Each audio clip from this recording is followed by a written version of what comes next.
You blew it!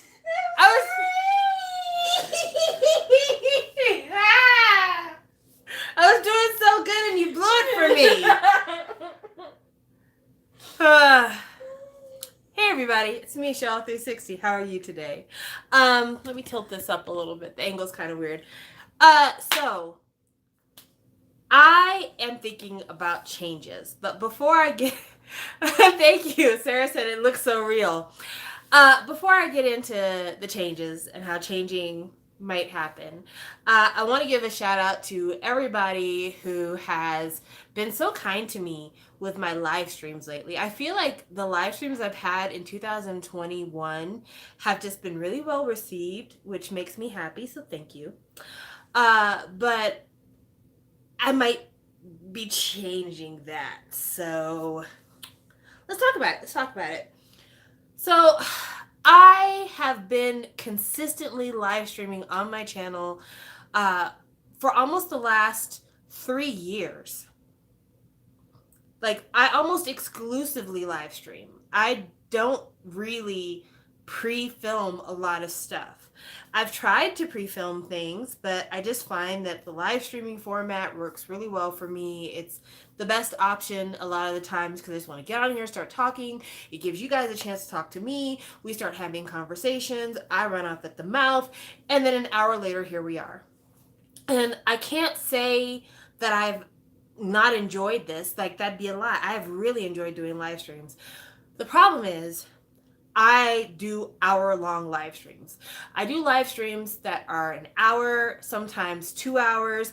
I did a 4-hour live stream in 2020. Look it up. And so for me, I don't know how sustainable that is, number one, because you have to realize, like, the time that I'm live streaming with you is when I'm not at work, after having put in a full day at work, and it's time that I'm spending with you guys where I'm in the same room with my child, but I'm not really spending no time with her. I'm just in the same room. So I've been really considering cutting back the live streaming. But if I'm not live streaming, what does that mean for me? What does it mean that I'm doing? What's going on? What one? So that is the reason why I thought about making some changes and reverting back to doing more pre-filmed content. I don't know how long some of you have been watching my channel, so you may not remember this because I've been filming on YouTube now since 2014. Yeah, 2014. And prior to 2016, I would say, I almost exclusively did pre-filmed videos. You can, if you just go, sorry, my nose is itching. If you just go back to my main channel, click on the videos tab, sort by oldest to newest, you'll see that pretty much every single thing I did when I first started my YouTube channel was pre-filmed. I started doing live broadcasting when I moved to Colorado, actually. That's what precipitated that. When I was in Texas, everything was pre-filmed. But moving to Colorado, that is when I started doing live streams. Heavy. And it started in my car, and then it moved into my apartment when we got our new apartment here, and it's kind of just been this way ever since. It's been me on the brown couch. But I think I want to go back to pre-filming things. There's a couple of reasons for that. Number one, I kind of want to go back to pre-filming things because I think it will help me to make a shorter video. And this is going to sound like I'm looking for views or whatever else. I think having shorter videos will get people to want to watch the videos more. Follow me on this because this is something that I think you can appreciate, and it's not going to sound like I'm chasing. There are very few videos on my channel that are monetized because most of my videos hardly get any views, and I talk about a lot of sensitive stuff, and so that's the reason why I don't monetize. When it comes to my live streams, if I don't monetize my live streams as I am doing them, I stand little to no chance of making any money off of them. But the reason why my live streams are not automatically monetized is because I'm always afraid that during the course of my live stream, I'm going to talk about a sensitive subject, and then I'm going to look insensitive because I monetized myself talking about a death or a trigger warning, an assault, or some other like really morbid topic that is triggering for people, I don't want to ever monetize that kind of content. I'm really trying not to do that. So because of that, I don't monetize my live streams. So the majority of my videos on my channel are never monetized. And again, like I said, it's not that I'm chasing money, because I still want to talk about a lot of the similar stuff that I'm talking now. I still want to talk the same way as I'm talking now. I just think that maybe I need to make the content more bite sized. Also, I feel like if I do that, I can make it to where the content is easier for people to pick and choose from. So, like, I don't know if you've looked back at my. I keep saying you guys are looking at this. I know you're not. I know I'm the only person who's looking at this, because I'm the only person who cares. The titles for my videos are always super duper random, and very rarely, if anything, have much to do with the content, or it's like having to do with the content but in an abstract way. It's not hyper specific. So there are times when I'll say, oh, we talked about topic A, B, or C a long time ago. And somebody might want to know, like, well, what live stream did you talk about that about in? Well, like, which live stream did you talk about that in? And I don't even remember, because I do so many of these things. At this point, I usually average about 2 live streams a week.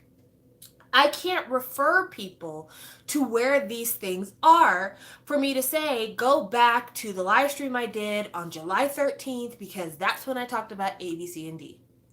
Whereas back when I would do a lot of pre-filmed videos, because I was talking about maybe one subject or 2 subjects, and I was ultra specific about what I was talking about, it made it very easy for me to say, go to my Minzy video and you can hear my thoughts about how I felt when she left 2NE1.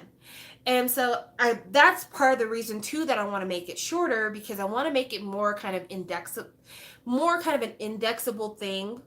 I'm sure I'm saying that wrong. I'm sure that's not the word I need, but basically making it to where it's more searchable for you guys. You can kind of go through and you can see, okay, what did you say about this person this time, and you can look at it, because I'm not afraid of the things I say. I very rarely, if ever, delete videos. Usually I'll delete a video if like it's a copyright strike thing, but I keep everything up for the most part. Like a lot of the stuff where I use excessive amounts of music, I had to delete.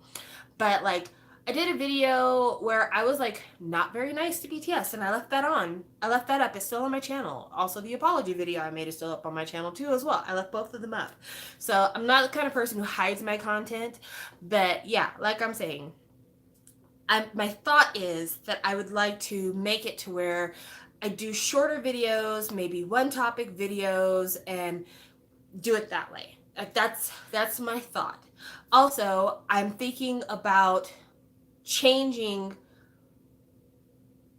the way I film the videos. So if I start doing like 10-minute subject videos instead of doing like long videos, and because I'm not doing them as live streams, I think I might start doing them like outside. Like I might start doing them in my car, at the park, wherever else, away from the big brown couch. So that's the thing I'm thinking of, is like changing scenery to do that kind of stuff. Hey, so those are considerations of why I'm thinking about changing things. The other thing I'm thinking about doing, because I know the time is coming for me to do this anyway, I'm thinking about refilming my entire collection. So follow me here, because I'm still not sure if I should do it on this channel, if I should do it somewhere else. So most of my K-pop collection is on my channel. I would say virtually every single thing. There might be a couple of things that aren't here, but for the most part, everything is on this channel. But because I had moved to live streaming, I actually personally don't know where a lot of things are that I have. Like I have videos that are titled one thing, and in that video I'll have a Red Velvet unboxing, an EXO unboxing, a Super M unboxing, a Mamamoo unboxing, and I just don't know, because there's so much other stuff going on in that hour that unboxing gets lost there. So my thought has been to maybe refilm my entire collection. Number one, to make it to where if I wanted to talk about an album that I own and I reference, oh, the packaging was bad, or I felt this way about it, it'll make it easier for you guys to reference. The other reason being because, like I said, I don't have like a cohesive record of every single K-pop album I have.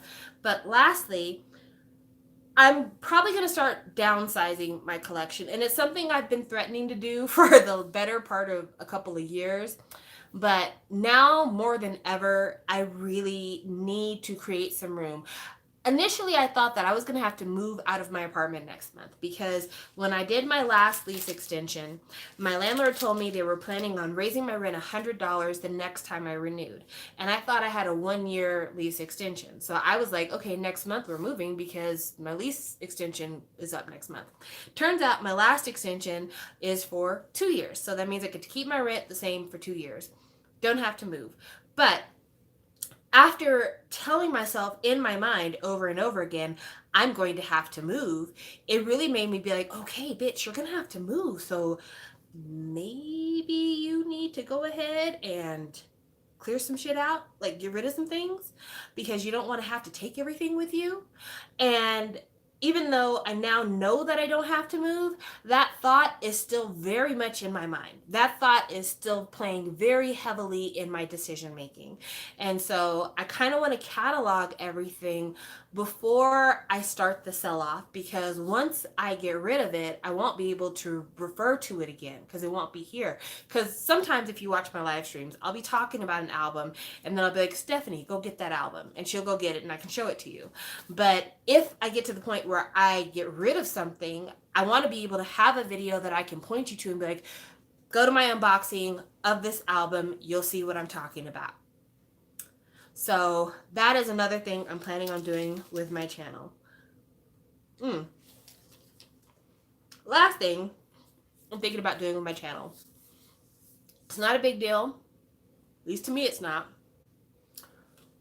I'm thinking about absolutely incorporating more of my boys love discussions into my channel. I know that most people who are subscribed to me could give a damn about boys love. I get it. It's not your thing.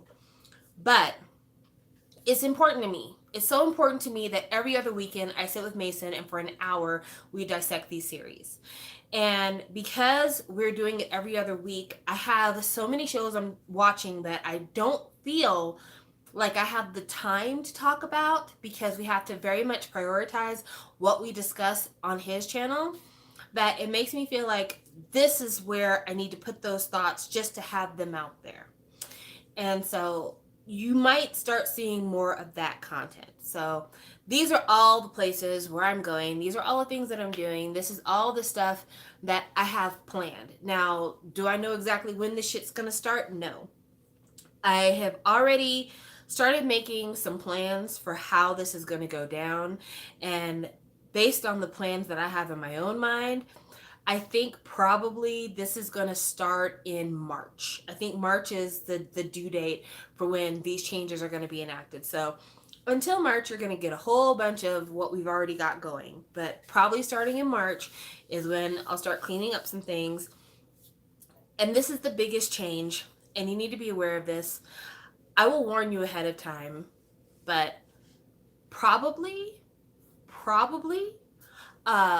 when I start the new format change, I'm going to private most of these live streams because I don't want them to kind of muddy up the search if somebody wanted to search my channel.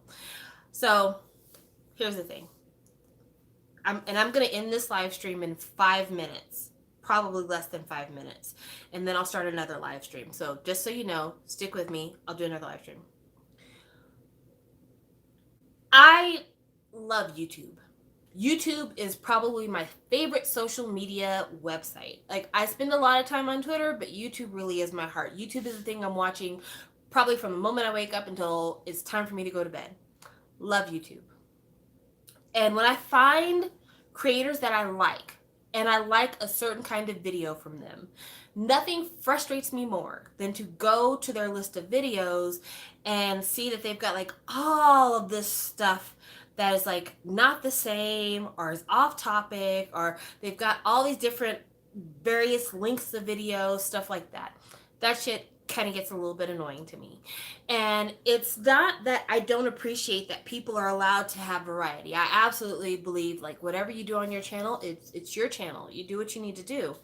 But I was just thinking like it almost feels like I'm a bit of a liar when people come to my channel for the shorter stuff and then I've got all this long stuff. And, you know, it makes it to where people don't want to revisit that material. Only a few people I know go back and listen to my long ass live streams after they've went live. Most people watch it during the time I go live, and then after that, I don't really get as much buy-in. So it makes me feel like I need to just go ahead and like private all those live streams because nobody's gonna be watching them but me and maybe a couple of friends of mine. So just letting you know, when that time when I get ready to do it, I intend to notify you guys that it is done. Not that I'm going to do it. Like this is the I'm going to do it. When I do it, I will let you guys know through my community tab that it is done. Because you deserve to know that you're not gonna be able to find that shit no more. Sorry about you. But anyway, spit one down the wrong hole. Don't have the vid.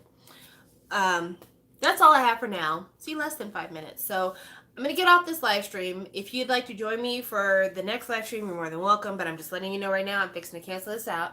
So before I go, I'm gonna say hello to Sarah, Lixbricks, Sky Sapphire, Uel, and Hana Sueño. So because they all said hello to me, so I'm saying hello to you. And I will see you guys on another live. Thank you. Bye.